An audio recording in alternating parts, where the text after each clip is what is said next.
Top quality और consistent performance के लिए सिर्फ सिल्वर पंप नाम याद रखना।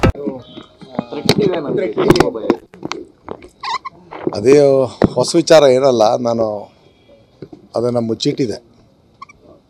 ಭಾಳಷ್ಟು ಜನ ಈ ವಿಚಾರದಲ್ಲಿ ತಮ್ಮದೇ ಆದಂಥ ಒಂದು ತೀರ್ಮಾನದಲ್ಲಿದ್ದಾರೆ. ಬಟ್ ಅದಕ್ಕೆಲ್ಲ ನಾನು ಎದುರೋನಲ್ಲ ಅಂಜೋನಲ್ಲ, ಪ್ರಶ್ನೆ ಬೇರೆ. ನಾನೇನು ಅದಕ್ಕೋಸ್ಕರ ಇದು ಮಾಡೋದಿಲ್ಲ. ಅವ್ರು ಹೇಗೆ ಏನೇನು ಮಾತಾಡಿದ್ದಾರೆ ಮತ್ತೊಂದು ಅದೆಲ್ಲ ನನ್ನ ಹತ್ರ ಒಂದು ದಾಖಲೆ ಇದೆ. ಸೂಕ್ತ ಸಮಯದಲ್ಲಿ ಅದನ್ನೆಲ್ಲ ಬಿಡುಗಡೆ ಮಾಡ್ತೀನಿ, ಪ್ರಶ್ನೆ ಬೇರೆ. ಅದಕ್ಕೆ ನಾನೇನು ಬೇರೆ ವಿಚಾರ. ಆದರೆ ಒಂದು ನಿರೂಪಣೆ ಆಗಿದೆ. ನಾನು ಏನು ಆರೋಪ ಮಾಡಿದ್ದೆ ಅದನ್ನು ಜಿಲ್ಲಾ ಮತ್ತು ರಾಜ್ಯದ ತಂಡ ತನಿಖೆ ಮಾಡಿ ಭೂಗಳ್ತನ ಆಗಿರೋದನ್ನ ಒಂದು ಹಂತಕ್ಕೆ ಪೂರ್ಣ ಪ್ರಮಾಣದಲ್ಲಿ ನಿರೂಪಣೆ ಮಾಡಿಲ್ಲ. ಒಂದು 50% ಹತ್ರಕ್ಕಾರು ಬಂದಿದ್ದಾರೆ. ಇನ್ನೂ ಇದೆ, ಅದರಲ್ಲಿ ಫೇಕ್ ಡಾಕ್ಯುಮೆಂಟ್ ಕಥೆಗಳು ಇದ್ದಾವೆ. ಪೌತಿ ಖಾತೆಗಳ ವಿಚಾರಗಳು, ಇದು ಪೌತಿ ಆಗಿರೋರ ಜಮೀನುಗಳು ಕೂಡ ಖಾತೆ ಹೋಗಿದ್ದಾವೆ.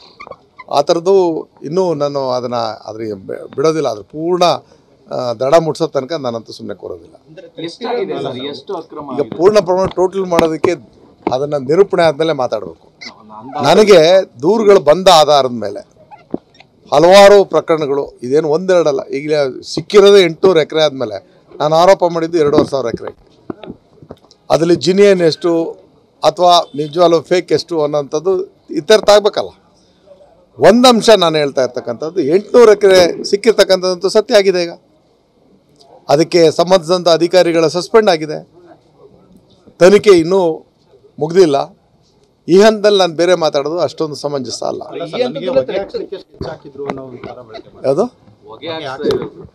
ಅದು ಕೆಲವೊಂದು ಇದರಲ್ಲಿ ನಾನು ಇವಾಗ ಅದನ್ನು ಹೇಳೋದು ಸರಿಯಲ್ಲ. ಎಲ್ಲಿ ಮಾತಾಡಿದರೆ, ಹೇಗೆ ಮಾತಾಡಿದರೆ, ಅಥವಾ ಯಾವ ಮೆಸೇಜಲ್ಲಿದೆ, ಅದೆಲ್ಲ ನಾನು ಸೂಕ್ತ ಸಂದರ್ಭದಲ್ಲಿ ಮಾತಾಡ್ತೀನಿ. ಈಗ ಈ ಸಕಾಲ ಅಲ್ಲ ಅಂತ ನಾನು ಸುಮ್ಮನೆ ಅದನ್ನು ಈಗ ಯಾಕೆ ನಾನು ಮಾತಾಡಲಿ. ನಾನು ಆ ದಿನಕ್ಕೆ ನಾನು ಪ್ರಕಟ ಮಾಡಿಸ್ತೀನಿ.